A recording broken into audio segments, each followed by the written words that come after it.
শুভ সকাল বন্ধুরা, আমি চলে এসেছি আমার রান্নাঘরে। আমি শিল্পী। তো আজকে দেখাবো বাংলাদেশি মাটন কষা। বাংলাদেশি লোকেরা কিন্তু সব রকমের মশলা বেটে রান্না করে, তাতে একটা অন্য রকমের স্বাদ পাওয়া যায়। তো আমিও তাই করেছি। যা যা লাগবে, মটন লাগবে, লঙ্কা গুঁড়ো লাগবে, হলুদ গুঁড়ো লাগবে, আদা জিরা পেস্ট, রসুন পেস্ট, তেল, এগুলো তো সবই লাগবে। তো আমি প্রথমে মাটনটাকে ভালো করে একটু ম্যারিনেট করে নেব। এর জন্য যেটা লাগবে নুন, হলুদ, তেল সামান্য পরিমাণে। আমি এবার ভালো করে মাটনটাকে মাখিয়ে নেব। মাখিয়ে নিয়ে 1 ঘন্টা আমি চাপা দিয়ে রেখে দেব। তো আমি ভালো করে মাটনটাকে মাখিয়ে নিচ্ছি। এবারে আমি আলুটা ভেজে নেব ভালো করে, লাল লাল করে।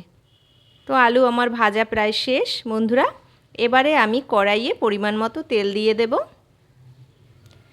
তেল গরম হচ্ছে, আর আমি সাথে সাথে দিয়ে দেব তেজপাতা, এলাচ, লবঙ্গ। তো আমি একটু ভালো করে ওটাকে নাড়িয়ে নিলাম গরম তেলে।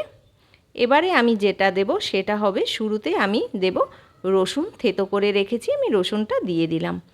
আমি আগেই রসুনটা দিয়ে দিয়েছি, তার কারণ রসুন থেকে একটা সুন্দর একটা গন্ধ বেরোবে, তাই ভালো করে আমি একটু রসুনটা ভেজে নিচ্ছি। এরপরে আমি দিয়ে দেব পেঁয়াজ।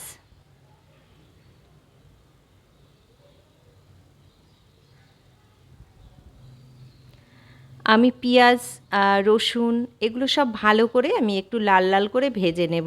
তারপরে আমি দিয়ে দেব সব রকমের মশলা, অবশ্যই কিন্তু আমার বাটা মশলা। বন্ধুরা, আমি কিন্তু সব সময় সব রকমের মশলা চেষ্টা করি ঘরে বেটে রান্না করতে। এমনকি গরম মশলাটাও আমি মিক্সিতে গুঁড়ো করে নেই।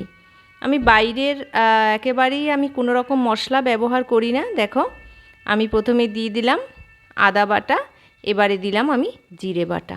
এবার আমি ভালো করে এটাকে, এবারে দিলাম আমি শুকনো লঙ্কার গুঁড়ো, এটাও আমার ঘরে তৈরি করা।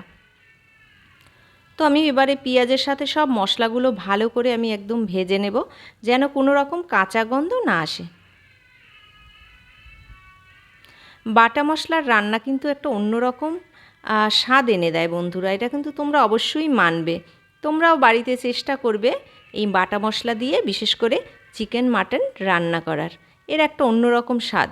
এবারে আমি দিয়ে দিলাম মাংসটা। মাংসটা আমি ভালো মতো কষিয়ে নেব সব রকম মশলার সাথে। 7 থেকে 8 মিনিট আমি চাপা না দিয়ে, ঢাকা না দিয়ে আমি এটাকে কষাবো।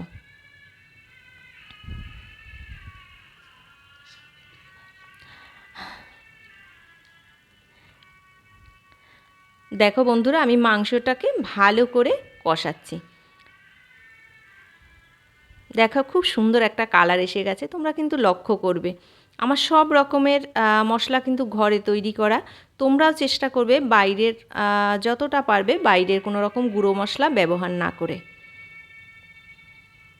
আমার মাটনটা কিন্তু প্রায়ই কিন্তু কষানো হয়ে এসেছে। এবারে আমি জল দিয়ে দেব। দেখো বন্ধুরা, কি সুন্দর কালার এসছে।